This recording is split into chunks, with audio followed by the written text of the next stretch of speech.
Ladies and gentlemen, boys and girls, children of all ages, welcome to the channel. It's your boy World of Wrestling here today to discuss about WWE Smackdown February 3rd, 2023 review.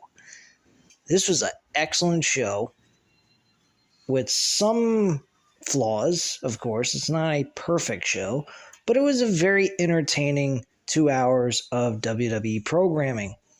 There was some good storyline builds. There was a small little program going on with the Viking Raiders and Drew McIntyre and Sheamus, which I like. I like the idea that there's non-title situation going on between two teams that are building a rivalry with each other in this tag team division in SmackDown, leading to us actually seeing a potential reason for one of these two teams to challenge for the WWE tag team titles somewhere down the line after WrestleMania. So I kind of like this. I really do. I think this is good. I am hearing some rumors, though, that there's a strong chance that Sheamus will be challenging for the Intercontinental Championship at WrestleMania against Gunther, which I'm a little surprised by that they're going to go back to that when these two guys have gone at it and Sheamus has lost both times. And why would you want to take the title off of Gunther? I don't particularly like that decision really at all. I like the idea of him staying as champion for a long time, possibly until he wins the world championship and then he just drops the Intercontinental title and vacates it, since he is a world champion at that point. I think that would be the best option, but whatever the case may be, don't get me wrong, I think Sheamus and Gunther will pull off a very good matchup. They have in the past. I'm just saying that this has been done before. If they're going with Sheamus trying to get the Intercontinental win, which is the one title he has not won yet in his career in WWE, I get it, but they could have laid off of this and just waited until WrestleMania to have these two guys go at it.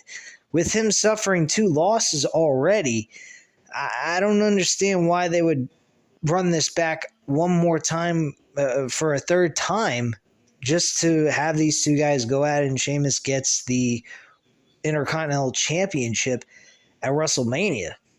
So I'm a little dumbfounded by it, but I get what they're trying to do. I get that it makes sense. I just don't understand why they made Sheamus lose in the first place and not hold off on this until WrestleMania. Kind of something I think they should have thought about leading into this. I think they should go in a different direction and have Gunther stay as champion and beat somebody new that he has not beaten yet. But that's just my opinion. I think Sheamus and Drew McIntyre is a very interesting tag team. I actually like the decision. They could stretch this out between the Viking Raiders and Drew McIntyre and Sheamus and have those two actually team together against the Viking Raiders at WrestleMania and have their own little grudge tag team matchup to open a show possibly or be in the middle portion of the show. So that's a thought maybe they could take into consideration possibly, but we'll see how things go. Either way, it's still a good idea. Even Sheamus and Gunther, even though I'm not 100% behind it, but it is a very good matchup nonetheless, and I will definitely look forward to it if it actually happens. Jey Uso was nowhere to be found throughout most of this entire show. He was nowhere to be found throughout the entire show. Roman Reigns was getting a little frustrated by the whole situation that Jey Uso was not answering anyone's calls, including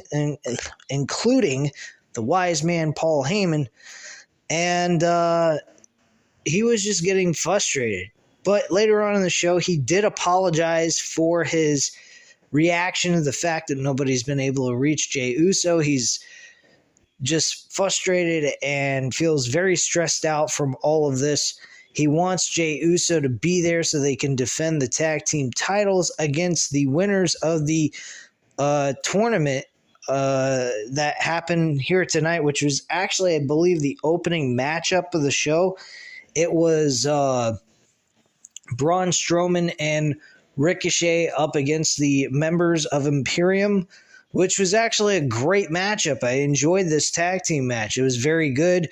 Gunther got involved a little bit, and the referee kicked him out of the matchup completely, leaving it as a 2-on-2 matchup.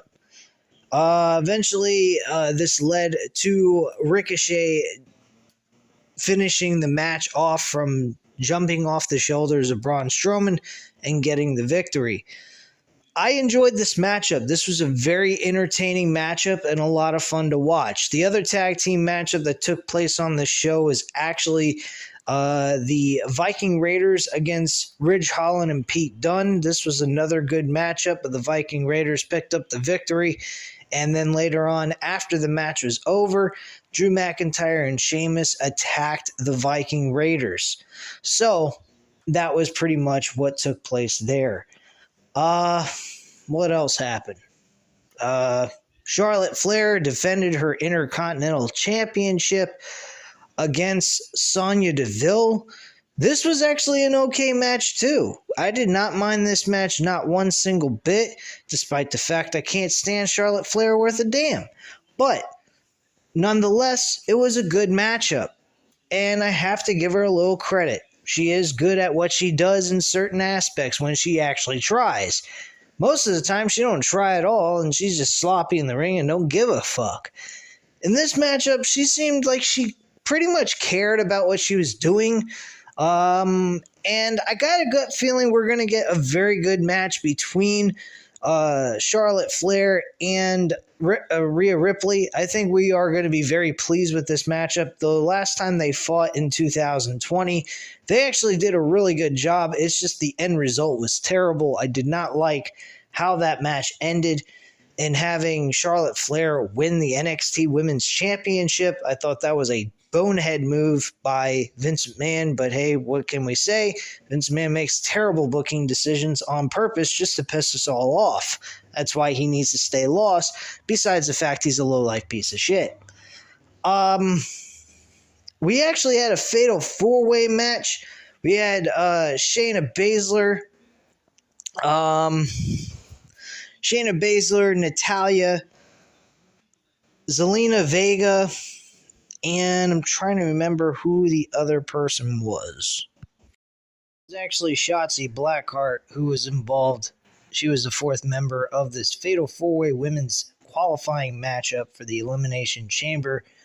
And Shayna Baszler was mentioned in this matchup about what she did in the Elimination Chamber to be the first woman to ever eliminate every single participant in the matchup and then eventually lose to Becky Lynch at WrestleMania 36, which I don't understand why she didn't win in the first place, but hey, I'm not the one who runs the fucking company and the booking decisions of the company, so hey, what do I know? So yeah, Natalya actually won this matchup. I'm a bit surprised that Shayna Baszler was not the winner of this match. She came very darn close. Natalya ended up throwing her out of the match to pin, I believe it was Zelina, well, no, not pin, make Zelina Vega tap out from the sharpshooter, and she got the victory, and she's moving forward for the Elimination Chamber match at the pay-per-view to qualify for the Raw Women's Championship. I honestly believe they need to get rid of the brand split. They're not honoring it at all. They're allowing Raw, SmackDown women also involved in this and challenging for a Raw title when they're not part of Raw to begin with. So there's nothing being honored here. It seems like they're just kind of being whippy-washy about the whole brand split deal, which I don't understand why, but it is what it is, I guess.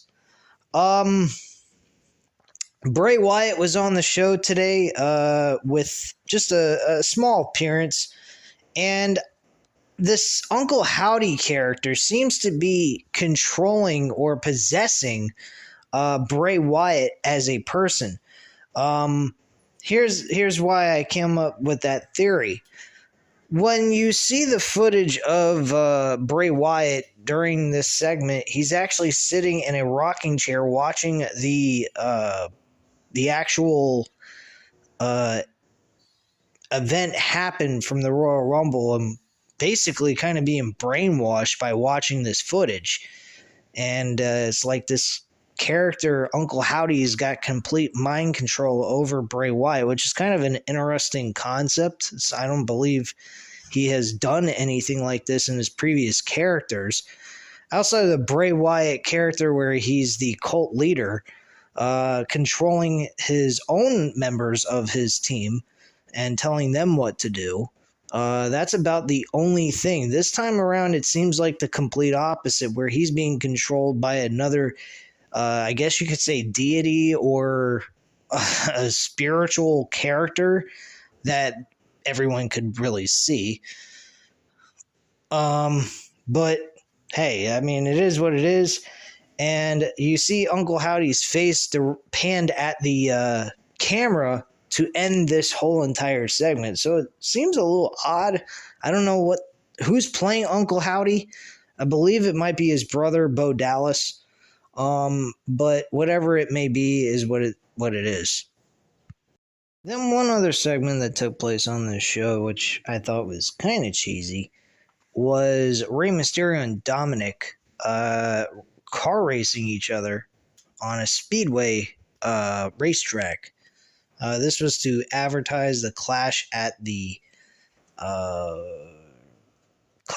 Champions or some shit like that. I forgot the name of this NASCAR tournament race that they're doing this coming Saturday that they were trying to hype up on the Smackdown episode. So they just had Dominic and Rey Mysterio go ahead and ride these race cars, these NASCARs, and race each other with having pro NASCAR racers in the passenger seat. And for some strange reason, this was very odd, honestly. It looked, half of it was real, half of it looked computerized and all that. It looked very orchestrated, very cheesy. And it definitely looks like they're trying to do a hype up for Rey Mysterio and Dominic Mysterio to go at it at WrestleMania, which I'm totally fine with the booking of that match. What I don't understand is why Karrion Kross had anything to do with Rey Mysterio in the first place to ultimately have him lose to Rey Mysterio in a very, I would have to say, a shitty way, because last week I thought what they did with Rey Mysterio and Karrion Kross was absolute dog shit. I did not like what they did here with Rey Mysterio going over on Karrion Kross. This looked like they were building towards a Karrion Kross Rey Mysterio WrestleMania match, which I actually would have been supportive of, but they're not doing anything of the sort. So I'm a little confused on what they were trying to do there in the first place. None of it makes any sense. But hey, it is what it is. The rest of the show is really good. The Fatal 4-Way match with the women, I did not particularly care for. I thought that was probably the weakest point of the entire show. But other than that, this show was actually pretty damn good. And the ending of the show was the best. Of course it was the best. It was Roman Reigns and Sami Zayn. The best fucking storyline going on in WWE right now at this point. I'm telling you, folks, I am getting Sami Zayn as Daniel Bryan 2014 vibes. I mean, this crowd is just so behind this guy. And it is insane how much this crowd wants Sami Zayn to actually become the world heavyweight champion. I will be honest. Cody Rhodes was not a bad choice to have win the Royal Rumble, but damn, would it have been fucking great if Sami Zayn could have won the Royal Rumble and be the guy to dethrone Roman Reigns at the end of all of this. They could have had him in a matchup where it had him in the Royal Rumble, said, hey, we want you to go in the Royal Rumble, win the whole fucking thing, and at the end of all of it, you lay down for me at WrestleMania. And that's it. At that point, we could have seen this long, drawn-out build, and then eventually Sami Zayn would have shown his true colors and that he wanted to be the man. Instead of being Roman Reigns' bitch, he could have been the man at WrestleMania. That would have been the better build, I believe. But Roman Reigns and Cody Rhodes is not a terrible idea. It's definitely a heartfelt story that's short and sweet to the point. But the problem with it is the fact that Cody had to be out because of injury. And that kind of hurt the storyline that they were trying to tell with Cody Rhodes in winning the WWE World Championship. So it's kind of a mixed bag, which kind of sucks because, I mean, I'm totally for Cody Rhodes winning, but at the same time, it really does blow that Sami Zayn can't win the World Championship from Roman Reigns. I mean, unless he was to win the other championship and Cody wins another title, which is the WWE Championship. And that I would have went for all the way. But unfortunately, they're not doing the titles. They're not having the titles split up from each other. So they have to go ahead and do it the way they're doing it.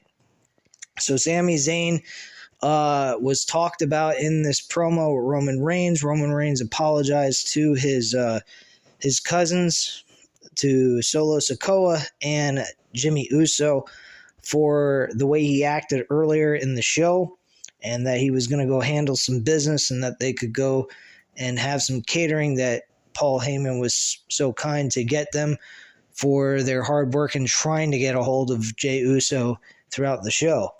So he goes to the ring and he says, I was going to ask you guys who you want me to talk about, but apparently you guys already made that decision up for me by chanting for Sami Zayn when I should be focusing on Cody Rhodes, who's actually more deserving than Sami Zayn because he actually won the Royal Rumble in the first place. But then again, you guys are common folk.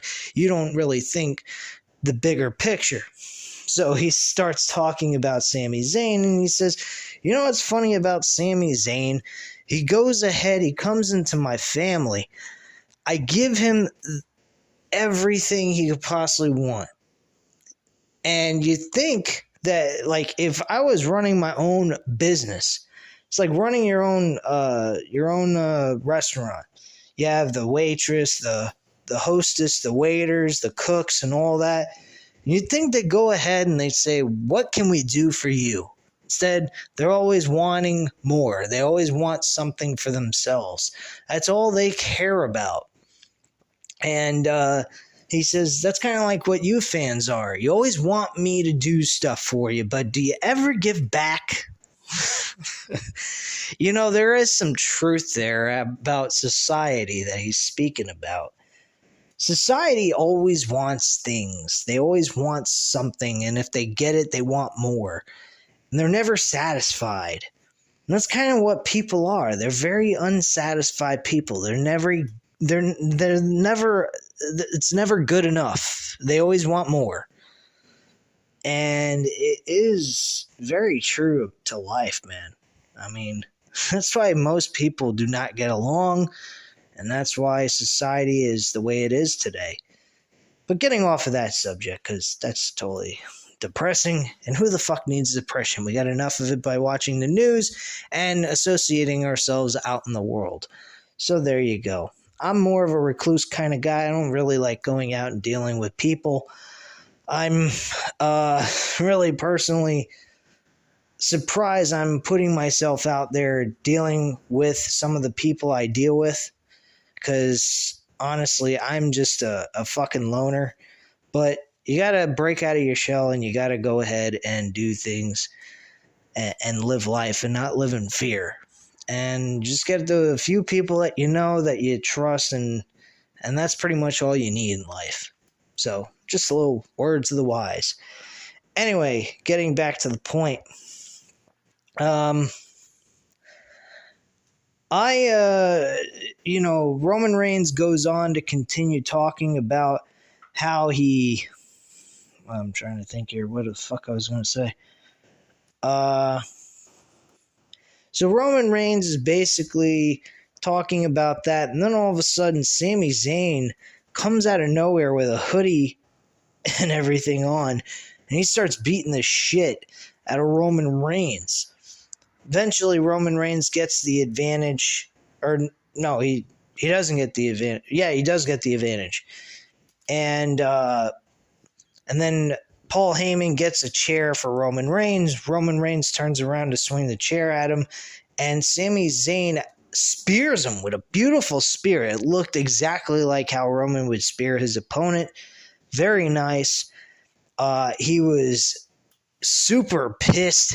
He grabbed the chair, he lifted it up, and then Roman Reigns escaped from the ring before he could get hit with one chair shot. Sami Zayn screams into the microphone for Roman Reigns and says, "Roman, I didn't want anything from you, but now I do. You want to know what it is? I want the World Heavyweight Championship. I want to be the WWE Undisputed Universal Champion." I absolutely love this. I absolutely love this because it is 100% what we need to see from Sami. I have never seen Sami Zayn this intensified in his entire career. This is stuff that we saw from Daniel Bryan, and now we're seeing it come out of Sami Zayn. I absolutely love it. I think it's great stuff. I think it's going to really suck watching him lose to Roman Reigns because, let's face it, he's going to lose because of Jey Uso interfering in the match. I guarantee you. So anticipate